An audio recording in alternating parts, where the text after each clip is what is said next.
Welcome to my channel. ఈ వీడియోలో నేను ఈ ప్రాబ్లమ్ని ఎలా సాల్వ్ చేయాలో చూపించబోతున్నాను. క్వశ్చన్ ఏమిటి అంటే ఇక్కడ ఒక సీక్వెన్స్ ఇచ్చి ఎక్స్ వాల్యూని ఫైండ్ చేయమంటున్నారు. దీన్ని ఎలా సాల్వ్ చేయొచ్చు అంటే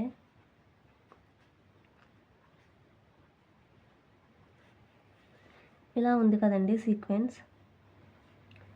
20 times 0.5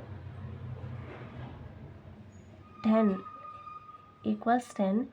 10 times 1 equals 10. 10 times 1.5 equals 15.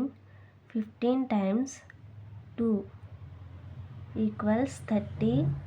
30 times 2.5 equals 75.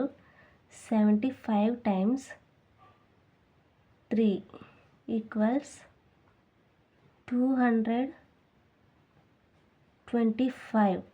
X value 225. Option D answer. ఈ వీడియో నచ్చితే లైక్ చేయండి, సబ్స్క్రైబ్ చేయండి.